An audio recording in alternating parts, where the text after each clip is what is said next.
நாங்கள் இந்த கோரிக்கை என்பது நியாயமான கோரிக்கை. அரசியலமைப்பு சட்டம் எங்களுக்கு கொடுத்த உரிமையை எங்களுக்கு தாருங்கள் என்று கேட்கும் கோரிக்கை. மக்களின் வாழ்வுரிமை, வாக்குரிமை, வழிபாட்டுரிமை, அரசியலமைப்பு சட்டம் இந்த மூன்றுக்கும் நமக்கு உரிமை கொடுத்திருக்கிறது. மக்களுடைய வாழ்வுரிமை எந்த நிலையில் இருக்கிறது, வாக்குரிமை எந்த நிலையில் இருக்கிறது, வழிபாட்டு உரிமை எந்த நிலையில் இருக்கிறது, இதையெல்லாம் நாம் ஆய்ந்து பார்த்தால் இந்திய அரசியலமைப்பு சட்டத்தின் பால் இயங்குகின்ற ஆட்சியா இந்தியாவில் நடந்து கொண்டிருக்கிறது என்பதை ஒரு கணம் சந்தித்து பார்க்க வேண்டும். ஒரு மாதத்தில் எஸ்ஐஆர் முடிக்க வேண்டும் என்று ஒரு ஆணை பிறப்பிக்கப்படுகிறார்கள். இப்போது 77 லட்சம் வாக்காளர்களை தமிழ்நாட்டிலிருந்து அகற்றப் போகிறோம் என்று சொல்லுகிறார்கள். பீகாரில் 65 லட்சம் வாக்காளர்களை எடுத்தார்கள். நீண்ட நெடிய போராட்டத்திற்கு பிறகு 20 லட்சம் வாக்காளர்களை சேர்க்கிறோம் என்று சேர்த்திருக்கிறார்கள். ஒரு மாதத்தில் எதற்காக இந்த சீர்திருத்தம் தேவை என்று தேர்தல் ஆணையம் நினைக்கிறது? 2002ஆம் ஆண்டு இந்த தேர்தல் சீர்திருத்தம் எஸ்ஐஆர் வரும்பொழுது ஓராண்டுகள் எடுத்துக் கொண்டீர்கள் அல்லவா? இப்பொழுது ஏன் இவ்வளவு அவசரம் காட்டுகிறீர்கள்? எதற்காக அரசு ஊழியர்களுக்கு நெருக்கடி கொடுக்க வேண்டும்? அரசியல் கட்சிகளுடைய கவனத்தை திசை திருப்ப வேண்டும் என்ற கேள்விகள் எல்லாம் எழுகிறது. ஆகவே ஒரு கண்ணில் சுண்ணாம்பு ஒரு கண்ணில் வெண்ணெய் என்று சொல்லுவார்களே, பாஜக ஆளும் மாநிலங்களில் இப்படிப்பட்ட அவசர நிலையை ஏன் நீங்கள் அமல்படுத்த மறுக்கிறீர்கள்? அப்படி என்றால் அமைதி பூங்காவாக எந்தெந்த மாநிலம் இருக்கிறதோ, மக்கள் எங்கெங்கெல்லாம் அமைதியாக பாதுகாப்பாக வாழ்கிறார்களோ அங்கெல்லாம் இவர்களுடைய வாழ் உரிமையை பறிக்க வேண்டும், மகிழ்ச்சியை சீர்குலைக்க வேண்டும் என்று நினைக்கின்ற ஒரு அரசு நமக்கு தேவையா? இதுதான் இன்று மக்கள் முன் இருக்கின்ற ஒரு மிகப்பெரிய கேள்வி. நாங்கள் எங்களுடைய உரிமையை கேட்கிறோம். எங்களுடைய வாழ்வாதாரம், வாழ்வுரிமை, எங்களுடைய வாக்குரிமை, எங்களுடைய வழிபாட்டு உரிமை.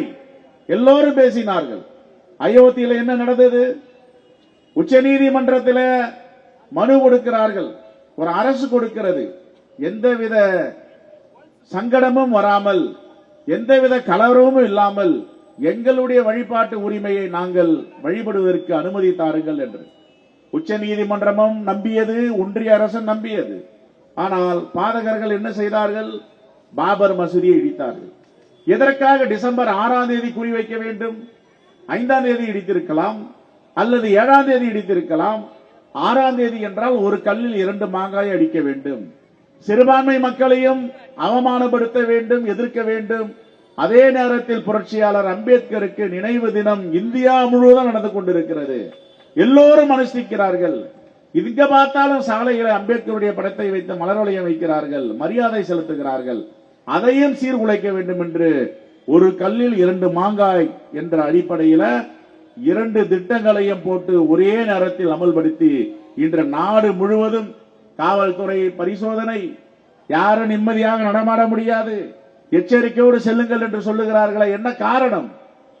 பாபர் மசூதியை ஏன் 6ஆம் தேதி இடித்தீர்கள்? இஸ்லாமிய மக்களும் பட்டியலின மக்களும் ஒருவரோடு பிணைந்து வாழ்ந்து கொண்டிருக்கிறார்கள். இந்த ஒற்றுமையை சீர்குலைக்க வேண்டும். ஆனால் மக்கள் எழுச்சியோடு தலை நிமிர்ந்து நாங்கள் பாபர் மசூதியை இடித்த நாளை தொடர்ந்து நாங்கள் போராட்டம் நடத்துவோம், கவனத்தை ஈர்ப்போம், உங்களுக்கு எதிராக நாங்கள் முழங்குவோம், புரட்சியாளர் அம்பேத்கருக்கு நினைவேந்தலையும் நாங்கள் அனுஷ்டிப்போம் என்று தொடர்ந்து மக்கள் களத்திலே இருக்கிறார்கள். நாங்கள் கேட்பதெல்லாம் ஒரு ஆட்சி. யாருக்கான ஆட்சி? பாபா சாஹிப் அம்பேத்கர் அவர்கள் அரசியலமைப்பு சட்டத்தை எழுதும் போது எல்லாவற்றுக்கும் ஒரு ஆர்டிகல் எழுதி வைத்திருக்கிறார். இதற்காக ஆர்டிகல் 200, ஆர்டிகல் 201, ஒன்றிய அரசு மாநில அரசும் எப்படி நடக்க வேண்டும், பெரும்பான்மை மக்களால் தேர்ந்தெடுக்கப்பட்ட ஒரு ஆட்சி நடக்கிறது என்றால் அந்த ஆட்சியில் ஏற்படுத்துகின்ற தீர்மானத்தை ஒன்றிய அரசு நிறைவேற்ற வேண்டும். ஆளுநர் என்பவர் தபால்காரர் தான். ஒரு அரசு பெரும்பான்மையான அரசு, பெரும்பான்மை மக்களால் அமைக்கப்பட்ட அரசு, தேர்ந்தெடுக்கப்பட்ட அரசு, ஒரு கவுன்சில் ஆஃப் மினிஸ்ட்ரி. எந்த மசோதாவை சட்டத்தை நிறைவேற்றுகிறார்கள் நீங்கள் வாங்கி அங்க இருக்கின்ற குடியரசுத் தலைவருக்கு அனுப்பும் வேலைதானே தவிர பரிசீலிப்பது உன்னுடைய வேலை இல்லை. அதுதான் பாபா சாஹிப் அம்பேத்கர் சொன்னார். அருமையான அரசியலமைப்பு சட்டம், the first class Indian constitution, third class லீடரிடம் மாட்டிக்கொள்ளக்கூடாது என்றார்.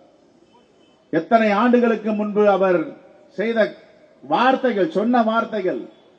அருமையான அரசியலமைப்பு சட்டம் மூன்றாம் தரப்பட்ட அரசியல்வாதியிடம் மாட்டி 10.5 ஆண்டுகளாக 11 ஆண்டுகளாக சிக்கி தவிக்கிறது என்றால் அதுதான் திருப்பரங்குன்றமாகட்டும், அயோத்தி ஆகட்டும். திருப்பரங்குன்றத்தை பற்றி இப்ப எல்லோரும் பேசினார்கள். என்ன நடந்தது திருப்பரங்குன்றத்தில்? உச்சநீதிமன்றத்தில் திங்கட்கிழமை விசாரிக்க இருக்கிறார்கள். சட்டத்திற்கு அப்பாற்பட்டு யாரும் விசாரிக்க முடியாது. ஏற்கனவே பல தீர்ப்புகள் வந்திருக்கின்றன. அந்த தீர்ப்பெல்லாம் 2014, 17 தீர்ப்புகள்லாம் படித்து பார்த்தால் தெரியும். இது எப்படி உத்தரப்பிரதேசத்தில் கலவரத்தை ஏற்படுத்த முயற்சி செய்தார்களோ அதே போன்ற ஒரு கும்பல் வருடா வருடம் கார்த்திகை தீபம் என்ற பெயரில் அங்கு போய் நிற்கிறீர்களா? எதற்காக? 6 படை வீடு இருக்கிறது. பழனிக்கு போங்கள், திருத்தணிக்கு போங்கள், பழமுதிர் சோலைக்கு போங்கள், திருச்செந்தூருக்கு போங்கள். அங்கெல்லாம் விளக்கு ஏற்ற தயாரா இல்லாதவர்கள் ஏன் திருப்பரங்குன்றத்தை மட்டும் தொடுகிறீர்கள்? எதற்காக திருப்பரங்குன்றத்தை தேர்ந்தெடுக்கிறீர்கள்? அங்குதான் கலவரத்தை ஏற்படுத்த முடியும். அங்கதான் தர்கா இருக்கிறது. ஆகவே அங்கே பிரச்சனை ஏற்படுத்தலாம். அந்த ஊர் மக்களுக்கும் அந்த பிரச்சனைக்கும் சம்பந்தமே கிடையாது. கடையடைப்பு செய்யுங்கள் தொடர்ந்து 4 நாட்களாக வலியுறுத்தி வருகிறார்கள். அங்க இருக்கின்ற வெகுஜன மக்கள், வியாபாரிகள் சொல்லுகிறார்கள், கீழே கந்தர் மேல சிக்கந்தர், எத்தனை 100 ஆண்டுகள் நாங்கள் அண்ணனாகவும் தம்பியாகவும் மாமாவும் மைத்துனர் காக்கா என்று சொல்லும் அளவிற்கு நாங்கள் உறவு இருக்கிறது. நாங்கள் யாருக்கு எதிராக கடையடைப்பு செய்ய வேண்டும்? கடையடைப்பு செய்ய முடியாது. நாங்கள் இஸ்லாமியர்களுக்கு ஆதரவாக இருக்கிறோம் என்று அனைத்து இந்துக்களும் மதுரையை சார்ந்தவர்கள் சொல்லுகிறார்கள். ஆனால் இந்த RSS பிஜேபியும் தஞ்சாவூர்ல இருந்து ஒருத்தனை இறக்குமதி பண்றாங்க. அவர் தான் பெட்டிஷனர். தஞ்சாவூர்ல இருந்து வந்து அவர் கலவரத்தை ஏற்படுத்துவாராம். கையை கட்டி வாயை பத்தி வேடிக்கை பார்த்துட்டு அரசு வெளியே போயிடணும். அது வேற அரசு. இப்ப நடக்கின்ற அரசு தளபதி அண்ணன் மு.க. ஸ்டாலின் தலைமையில் இருக்கின்ற அரசு. அதை புரிந்து கொள்ள வேண்டும். நான் பல முறை சொன்னோம், தொட்டா ஷாக் அடிக்க. நீங்க எல்லாரையும் தொட்டு பார்த்தலாம். தமிழ்நாட்டு முதலமைச்சரை அவ்வளவு எளிதாக தொட முடியாது. ஒருபோதும் மக்கள் நலனிலிருந்து பின்வாங்க மாட்டார். எது சரியோ முடிவு தீர்க்க தரிசனமாக தைரியமாக எடுக்கக்கூடிய ஆற்றல் மிக்க முதலமைச்சர் தமிழ்நாட்டு மக்கள் தேர்ந்தெடுத்திருக்கிறார்கள். தமிழ்நாட்டுடைய நலனையும் தமிழ்நாட்டு மக்களுடைய பாதுகாப்பையும் எந்த விதத்திலும் எந்த கொம்பன் சொன்னாலும் சமாதானம் செய்து கொள்ள முடியாத முதலமைச்சர் தமிழ்நாட்டிலே இருக்கிறார் என்பதை பாஜகவும் RSS புரிந்து கொள்ள வேண்டும். ஆகவே எங்களுடைய கோரிக்கை நியாயமான கோரிக்கை. எங்களுடைய மக்களுடைய வாழ்வுரிமை, எங்களுடைய வாக்குரிமை, எங்களுடைய வழிபாட்டு உரிமை. இந்த உரிமையை அரசியலமைப்பு சட்டத்தில் இருக்கின்ற சட்ட பாதுகாப்பை நிலைநிறுத்த வேண்டும், மீண்டும் மீட்டெடுக்க வேண்டும். மோடி அரசு, பிஜேபி அரசு இந்த மக்களுக்கு எதிரான கொடிய எண்ணங்களை நீ கைவிடு. அடுத்த முறை நீங்கள் பிரதமராக வருவதற்கு வாய்ப்பில்லை. 400 தொகுதி வருவோம் என்று மக்களை சந்தித்தீர்கள். பாஜக ஆட்சி என்று சொன்னீர்கள். ஆனால் மக்கள் என்ன சொன்னார்கள்? உனக்கு பாஜக ஆட்சி இல்லை, கூட்டணி ஆட்சி. 2 பேர் முட்டு கொடுத்தால்தான் உன்னால் ஆட்சி நடத்த முடியும் என்று ஒரு முட்டு சந்திரபாபு நாயுடு, இன்னொரு முட்டு நிதிஷ்குமார். 2 கால்களில் தான் இருக்கிறார்கள். 2 கால்கள் வேறொருவருடைய கால். நாற்காலியில் அமர முடியாது. இன்னும் 3 ஆண்டுகளில் ஆட்சி மாற்றம் வரும். எங்கள் தலைவர் ராகுல் காந்தி பிரதமராக வருவார். அச்சமில்லாமல் இஸ்லாமியர்களும் இந்துக்களும் எல்லா மக்களும் வாழ்வதற்கான ஒரு பிரதமர் வருவார். அவர்தான் தலைவர் ராகுல் காந்தி. மோடி அவர்களே, பாஜக ஆட்சியே உங்க நாட்கள் எண்ணப்படுகின்றன. எப்பொழுது வேண்டுமானால் சந்திரபாபு நாயுடுவும் நிதிஷ்குமாரும் உங்களிடமிருந்து மக்களிடம் வருவார்கள். அன்று உங்களுடைய ஆட்சி கீழே விழும் என்பதில் எந்த மாற்று கருத்தும் இருக்க முடியாது. எவ்வளவு காலம் மக்களை அச்சுறுத்தலிலே வைக்க முடியும்? எவ்வளவு காலம் மக்களை பயமுறுத்தியே வைக்க முடியும்? இது ஜனநாயக நாடு. இந்த ஜனநாயக நாட்டிலே பல தலைவர்களை இந்த நாடு பார்த்திருக்கிறது. காங்கிரஸ் பேர் இயக்கம் 1885 140 ஆண்டுகளுக்கு முன்பு ஆரம்பிக்கும் பொழுது இப்படிப்பட்ட தலைவர்களை பார்த்திருப்பார்கள் எங்கள் தலைவர்கள். பரங்கி தலைவர் பிரிட்டிஷ்காரை விரட்டி அடித்தார்கள். ரத்தமின்றி ஆயுதமின்றி விடுதலையை பெற்றார்கள். அதுதான் காங்கிரஸ் பேர் இயக்கத்துடைய பெருமை. ஆட்சிக்காகவும் அதிகாரத்திற்காகவும் இருக்கின்ற கட்சி காங்கிரஸ் பேர் இயக்கம் கிடையாது. எல்லா மக்களுக்கான உரிமையை மீட்டெடுக்க வேண்டும், அவர்களுக்காக இருக்க வேண்டும் என்றுதான் எங்கள் தலைவர் பெருமக்கள் எங்களை சொல்லிக் கொடுத்திருக்கிறார்கள். ஆனால் RSS பிஜேபியும் என்னை போன்று தலை நிமிர்ந்து சொல்ல முடியுமா என்று கேட்கிறேன். உத்தரப்பிரதேசத்தில் 420 சட்டமன்ற தொகுதிகள். அங்க ஒருவர் கூட இஸ்லாமியர் கிடையாது. ஒருவர் கூட கிறிஸ்தவர் கிடையாது. கேட்டால் நாங்கள் இந்து அமைப்பு, இந்துக்களை மட்டும்தான் நிறுத்துவோம் என்று சொல்லுகிறார்களே. ஆனால் இந்த தேசத்தின் மீது அவருடைய மதிப்பு எவ்வளவு என்பதை உலகம் புரிந்து கொண்டிருக்கிறது.